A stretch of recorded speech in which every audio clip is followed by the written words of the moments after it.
नमस्ते, इजी किचनमा स्वागत छ। सधैँ जस्तो आज पनि मैले हजुरसँग एउटा रेसिपी सेयर गर्न लिएर आएकी छु। आज भने म सिस्नुको साग बनाएर देखाउँदै छु यहाँ।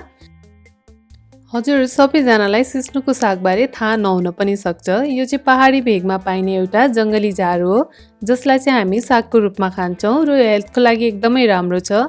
यसले चाहिँ सुगर, प्रेसरलाई कन्ट्रोल गर्ने काम गर्छ। त्यो बाहेक यसमा धेरै नै गुणहरू छन्। अब चाहिँ हामी यसलाई बनाउन सुरु गरौँ। हेर्नुहोस् त मैले यहाँ अलिकति सिस्नो लिएकी छु। यो सिस्नुले चाहिँ पोल्ने हुँदाखेरि हामीले यसलाई सफा गर्दा चाहिँ या समात्दा चिम्टाको सहायताले समात्नुपर्छ। मैले यहाँ थोरै मकैको पिठो राखेँ। अब यो मकैको पिठोबाट यसलाई म सफा गर्नेछु। यसरी चिम्टाको सहायताले सफा गर्नुपर्ने हुन्छ, हात चाहिँ लगाउनु हुँदैन। यो सिस्नुको साग स्वास्थ्यको लागि एकदमै राम्रो हुन्छ र हामीले यसलाई सजिलो गरी घरमा बनाउन पनि सक्छौँ। हेर्नुहोस् त अब यो सफा भइसकेको छ। अब भने हामी पकाउनतिर लागौँ। मैले यहाँ एउटा कुकर बसालिसकेँ ग्यासमा। अब भने यसमा म 1 जग जति पानी राख्दैछु। पानीमा मैले 2 चम्चा मकैको पिठो राखेँ। अब यसलाई हामी उम्लिन दिन्छौँ। यहाँ हेर्नुहोस् त उम्ली पनि सकेको छ। अब भने यसमा म सफा गरेर राखेको सिस्नु राख्दैछु।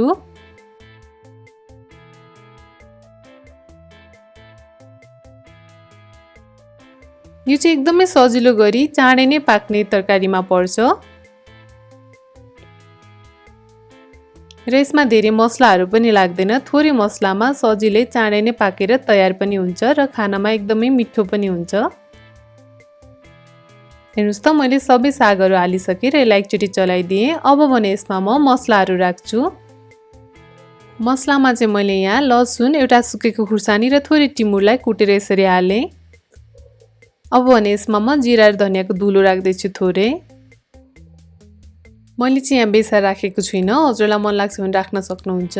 त्यसै गरी मैले अब यहाँ स्वादअनुसार नुन राखेँ। मैले यहाँ 1.5 चम्चा जति नुन राखेँ। अब भने मैले एउटा मिडियम साइजको टमाटर लिएकी छु, जसलाई चाहिँ मैले काटेर यसरी हाल्दैछु। यो टमाटर हालेर बनाउँदा यसको स्वाद एकदमै मिठो आउँछ। अब यसलाई मैले चलाइदिएँ एकचोटि। हेर्नुहोस् त अब यतिको भइसकेपछि यसलाई म बिर्को लगाइदिनेछु र 2 सिटी आउँदासम्म पाक्न छोडिदिनेछु। यहाँनिर कुकरमा सिटी लागिसक्यो र यो पाकेर तयार भइसक्यो। मैले ग्यास अफ गरिदिएँ र अब यो कुकरलाई हामी यतिकै एकछिन छोडिदिनेछौँ। यसको बाफ गइसकेपछि खोल्नेछौँ। ल हेर्नुहोस् त यतिको भएर पाकिसकेको छ। अब यसलाई एउटा डाडुको सहायताले हामी मजाले म्यास गर्नेछौँ। हजुरले जति सक्दो यसलाई म्यास गर्नुहोला।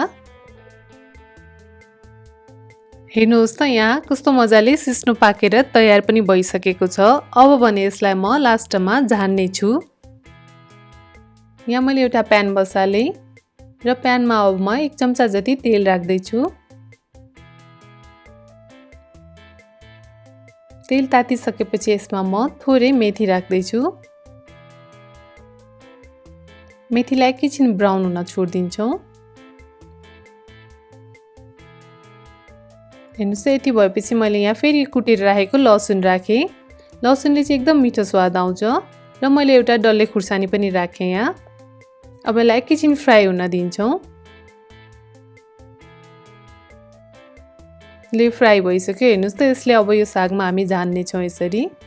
यसले चाहिँ एकदमै मिठो फ्लेभर आउँछ। अब यो साग चाहिँ बनेर एकदम तयार छ। हजुरले सिस्नुको साग चाहिँ ढिँडोसँग भातसँग सजिलै खान सक्नुहुन्छ। यो एकदमै स्वादिलो बन्छ।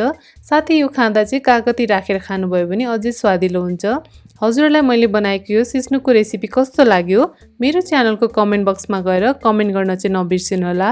साथै हजुरहरूलाई मेरो भिडियो मन पर्यो भने चाहिँ लाइक र शेयर पनि अवश्य गरिदिनु होला। साथै मेरो च्यानललाई सब्स्क्राइब गर्न पनि नबिर्सिनु होला। Thank you.